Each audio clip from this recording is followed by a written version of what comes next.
One of the main scriptures that we quote from, reading from today, is from the Bhagavad Gita.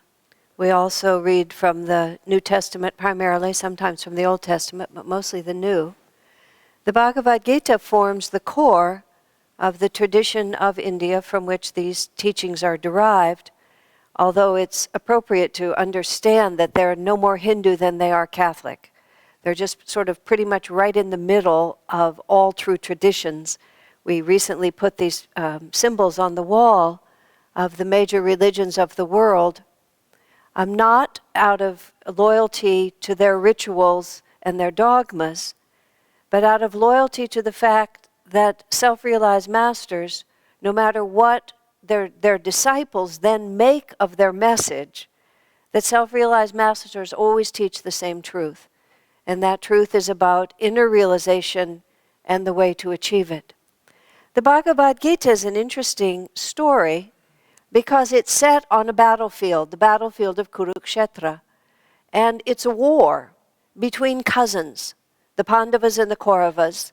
And the whole symbology of it, as explained in Swami Kriyananda's Essence of the Bhagavad Gita, which is a superb book of commentary, which you can purchase in our boutique back here, he describes that what's really going on in that scripture is the everlasting conflict that every individual feels between the deep aspiration to live according to high principles and the great desire not to have to bother to put out that much energy. And the story about the virgins, and a virgin in this sense is representing someone who has a pure consciousness, who hasn't embroiled themselves in worldly things, who holds out an ideal of perfect love, and is focusing their life and attention on that. And it can apply to anyone in any stage of life if they meet those inner criteria. So we have this image of these 10, we have a picture in our mind of 10 maidens walking around with these lamps, and they look apparently the same. But when it comes time for them to receive spiritual inspiration, symbolized in this case by the coming of the bridegroom, it turns out that only half of them were really doing what was required in order to make that love affair possible. And the others were going through the motions, but they were being very foolish in their expectations, thinking that if I just make myself look right, then it's all going to work out okay. But there's a reality here that we have to always remember that works sort of on both sides, both in the positive and in the disappointing side are emphasized. They put it like this: God reads the heart. And this was an answer to a question that Swamiji asked, and he had to meditate for many years before he was really able to understand that, which is human beings look at each other and we read all sorts of things. We read whether someone's attractive, whether they're well-dressed, whether they look prosperous or not. We might think about what race, what ethnicity they are, and we hear their words and we understand them in a certain way. In other words, there's all different methods for communicating. But many of us in our lives have experienced what is always a deep disappointment, which is to have a certain intention and then have that intention either not come out as we expect or to have that intention misunderstood. Many, many times, all of us have those experiences. You say something you didn't mean to say, and you can never take it back again. You misread a situation and you step on a landmine without realizing it. You offer a bit of advice, which you think is going to be welcomed and treated as a great help, and instead the person turns on you in fury. You meet people in your lives who are just absolutely enamored of their own opinions. And follow the advice, don't confuse me with facts, my mind is made up. And this is one of the reasons why life is very disappointing. Even if it's not externally disappointing, it's because there's always this longing that is rarely fulfilled. And so what Master was saying is that the power of the divine, our Divine Mother, our Heavenly Father, our guru. He, she, reads the heart. She knows who we really are. And there's no possibility in that relationship of ever being misunderstood. I received a letter to answer, a question to answer that I haven't yet written, but it was very poignant. A woman had heard about the astral world, where we go when we cast off our physical bodies and our consciousness continues, just as we were affirming today in our affirmation. And she had heard that individuals go to that astral world which is reflective of how they have lived. She finds herself now in this terrible emotional state because her mother was a very negative and critical person. But she says, underneath she had a tender heart.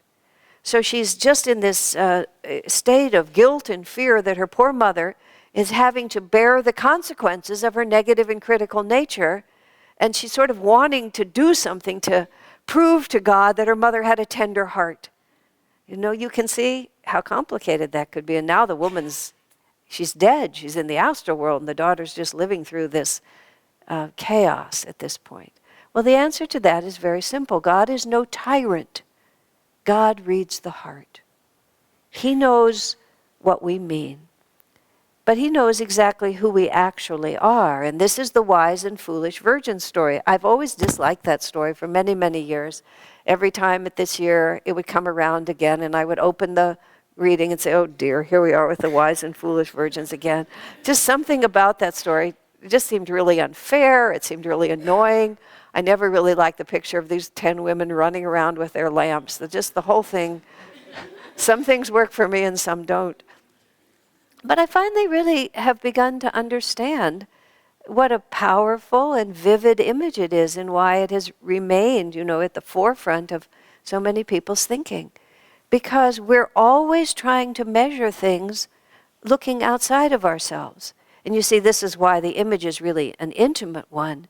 The bridegroom comes, and he only accepts some of those women. Because he knows who they really are. And he's not going to take for a bride someone he doesn't really want to love, or who he knows doesn't love him. Some of you, just speaking of the letters that I have to answer, that I get to answer, I'm sure some of you have read the one where a woman wrote me, I'm being forced to marry a man. I'm being forced to marry a man that I don't think is my soulmate. And then she went on and on about her own suffering. My answer was, well, what about him, for heaven's sakes? To be saddled with you.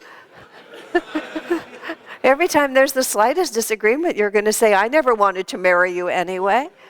For heaven's sakes, don't do this, woman.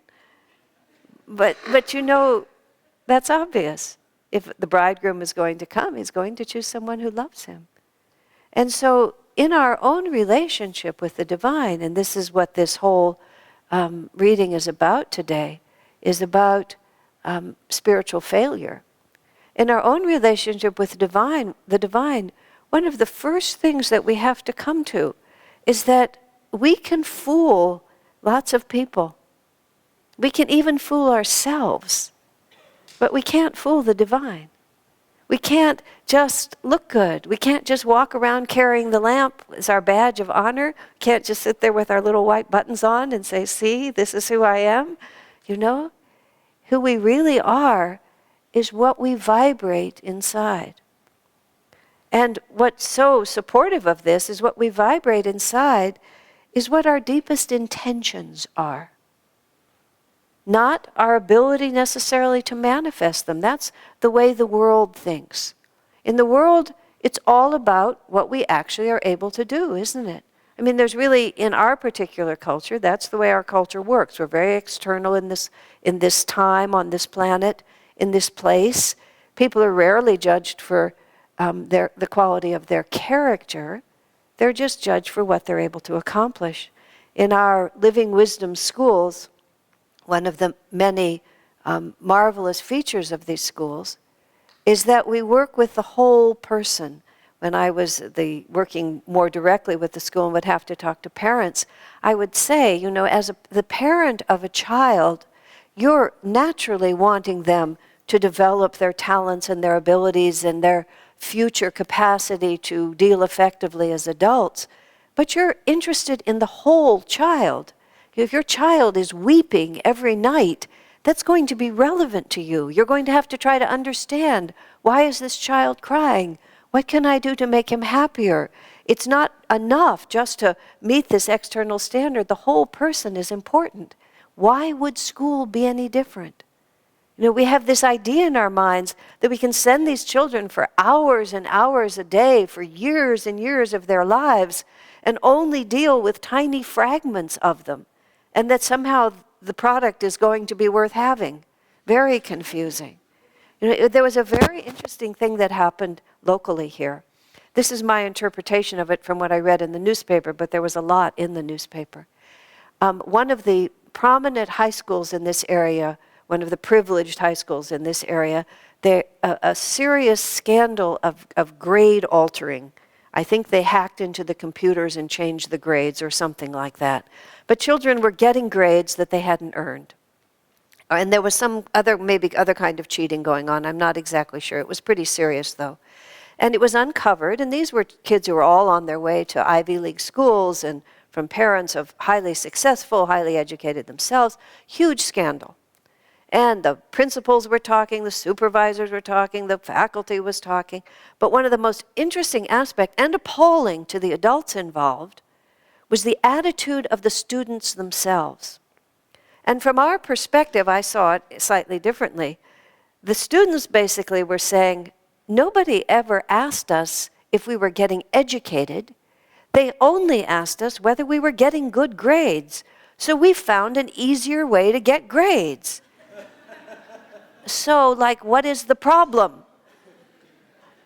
And it was a perverted, but actually a very honest response to what was actually going on in the school. It's all about, from kindergarten, building your resume. Really. So that you can get into the school, so you can get the job, so that somewhere down the line, you can have all these other things. You know, I thought about trying to join the debate, but I just didn't even know where to enter. I just didn't know how to go in, so I decided not to. Locally, though, when there were 5 suicides in the Palo Alto school district, I mean, terrible thing. Gary, and I don't know if Helen went also, but Gary went to the local meetings. He's the leader of our middle school. But it was stated before the meeting started that we are not going to talk about religion or God. We're going to try to solve the problem of utter meaninglessness that has caused young children to end their lives, but we're not going to talk about anything that transcends the material world. You know, if you weren't so busy weeping, you would laugh. It's just crazy. Now, it isn't enough for us to simply take the same materialistic ideas and bring them into the spiritual life and think we're being spiritual. And this is the story of the wise and foolish virgins. I walk around carrying my lamp. I call myself a spiritual person, but basically I just keep on living the way I've always lived. With what's in it for me? How can I take care of myself? How can I get what I want? And I had one person tell me once, I think that God really wants me to have a lot of nice things. You know, I don't think God cares whether you have any nice things. He's certainly not against it. But believe me, honey, he's not for it either. God reads the heart. The divine has one interest, and that interest is that we become attuned to our own higher nature, that we liberate ourselves from the prison, which is this constant self-preoccupation, this constant living on the level of comfort, of ease, of power, of what do I want, and move ourselves into a true love relationship. I recall at a period of my time when I was living and working closely with Swami Kriyananda. I was much younger, much newer on the path, and much closer to my okay upbringing, but, well, during that period of time when I read for the first time Yogananda's interpretation of the New Testament, I was raised in a Jewish family, so I knew nothing about Jesus. I was a complete blank slate, except you pick it up, in the atmosphere growing up in a more or less Christian country, you pick up a lot about it. But when I read the commentaries of Master on the Bible, I had this revelation that no one in my life had ever told me what was true. That I'd been given lots of theories about reality. One of the theories from my high school principal, this was the kind of wisdom you got when you were growing up, when I grew up. Don't be too smart, the boys won't like you. How's that? I became a child of the 60s and we blew all that up, but I grew up just under that. Don't be too smart. Well, the boys didn't like me because I was too smart. I was also skinny, unattractive, and rude. That didn't help either, but it was more pleasant to think it was because I was too smart.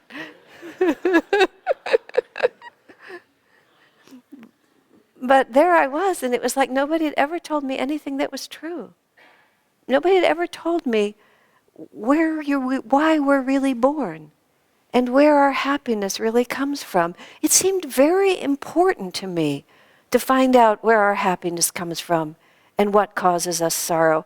And it seemed so self-evident to me that I was pretty much in a state of constant bewilderment growing up as to why nobody ever talked about it. Or when they talked about it, I got advice like I got from my principal. Really? And you call yourself my teacher? Oh, please save me from this, which God did finally. I feel I have a picture of my own self, which I think is not completely true because I was a functioning person. But until I met Swami Kriyananda and came to Ananda, I have a picture of myself just standing there. Just kind of looking at it, just waiting for something that I wanted to come in front of me. But still, when I came onto the spiritual path, now I had an idea of what I'm supposed to be. I'm supposed to be devoted, I'm supposed to be positive, I'm supposed to be willing to do what I'm asked, I'm supposed to be a good disciple, and I'm supposed to be cooperative, and all of these things. And I had a certain number of those qualities. But I got into the situation with Swami Kriyananda because he was very skillful in working with me. He gave me a job assignment running a business, which I'm not good at running businesses. I have certain abilities. I might be able to do it now, but nobody's going to test me. But at that time, I was really terrible. And he was trying to teach me.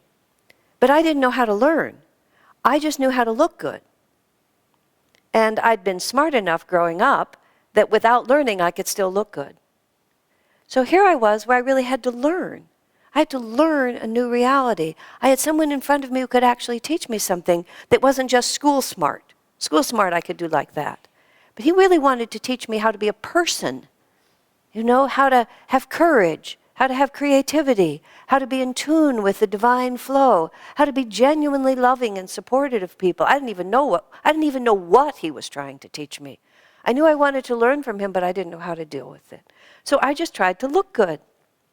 And whatever he would ask me, I would give him a positive answer, and then I would just go off in a state of bewilderment and pretty much do nothing. He characterized me, when you don't know what to do, you do nothing. And as in contrast to a friend of mine who, when she doesn't know what to do, she does twice as much of it. So I just did nothing. I just managed to pretty much run this enterprise without doing anything. Just peripheral circles. I would choose peripheral things. Meanwhile, he kept trying to teach me, and I kept saying, yes, sir, like that. And finally, after about 2 years, it got really, really bad.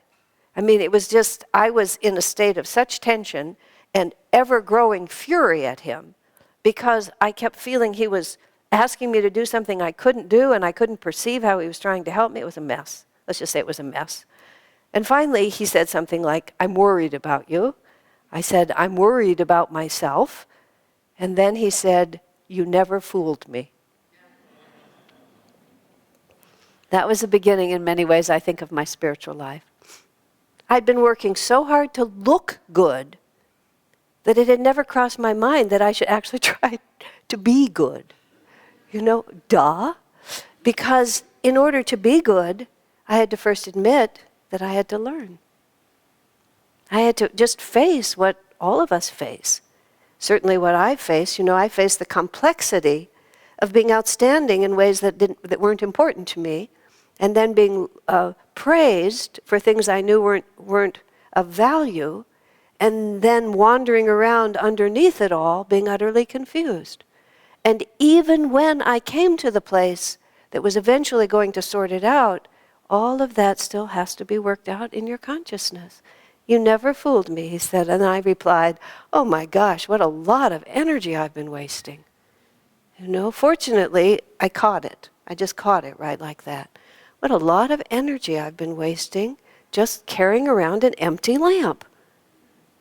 Acting like I'm really a good disciple and a good devotee, but there's nothing in the lamp. The lamp represents our heart's commitment, the real light. And that heart's commitment, the good news is you never fool him. Divine Mother lives right inside of you. She's watching. She is you. No matter what facade you're putting on, she just looks right through it. It's clear glass. And all the effort to keep it all up is just an absolute waste of time, worse than a waste of time, because we're trying to fool ourselves. And there's so many reassurances in the Bible this way, especially actually they're more in the Bhagavad Gita, you find them. In the Bhagavad Gita there's a beautiful verse, which I can't quote exactly, but this is the meaning of it. It says first, it describes step by step all the noble ways that you can live as a devotee of God. You can do this great thing, or you can do that great thing, or if you can't quite accomplish that, then this will do, and if you can't quite accomplish that, then this will be okay, and if you can't quite accomplish this one, then this will be acceptable, and then if you can't do this one, then this is all right. But at the very end, what it ends with, and if even in this thy faint heart fails thee, bring to me your failure. Isn't that just so beautiful? Because wherever we're standing, that is the only place that we can start from. Wherever we're standing, that's the only place we can start from. And in the Gita this time, it says, oh, Arjuna, be assured, whoever sincerely tries to find spirituality, spiritual life, whoever seeks God with even the tiniest bit of interest, that devotee will never meet an ill end. That devotee will always be protected. No matter how badly we do this, even the tiniest thought, oh Lord, it's you I'm looking for. Even just one cry of help, every once in a while, cry for help. Every once in a while, God reads the heart. There's so much comfort in that. And what I've never liked about this story is the picture of those poor 10 virgins beating on that door and not being able to get in. It's the kind of thing we have in dreams. At least I have dreams like this, where you're just trying to do something and you just can't do it. For me, I don't know why. I'm sure somebody can tell me. A lot of times I'm in my closet and whatever it is, I can't get my arms into the shirt. I can't find my shoes.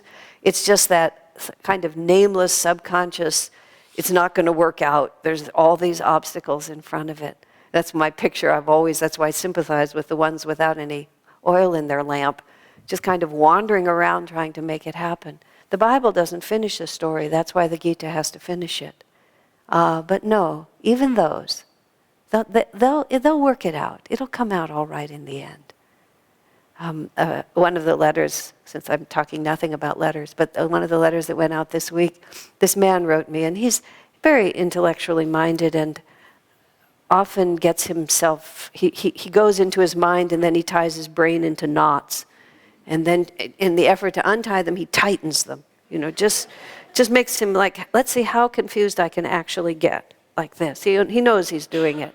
But the essence of his question was, I'm not very advanced on the spiritual path. And even as I am right now, instead of making things better, I observe that I continually make things worse. I say that I'm going to do this, I want to do that, and then I fail in my resolution time after time, and just on and on and on like this. And what is the answer to that? I said, what you're asking me, is you're asking me, how can I get to the goal without walking the path? How can I get to the top of the mountain without just struggling up that hill? And how can I be higher up on the path than I actually am? These are foolish virgin questions. If you want to have oil in your lamp, you have to perhaps earn the money, walk to the marketplace, buy the oil, put it in your lamp, and carry it back. And no amount of lamenting, why do I not have oil in my lamp? Just all that energy doesn't really persuade God and doesn't do anything. Wherever we're standing, and it really doesn't make any difference, this is the great good news, it doesn't make any difference how bad we are. This is the reassurance of the Gita, as long as we're moving. Sister Gyanamata put it perfectly, and I loved her statement. She said, you have to, in your spiritual life, this is the way I always picture it, you have to back up till you're standing on ground that you absolutely have faith in.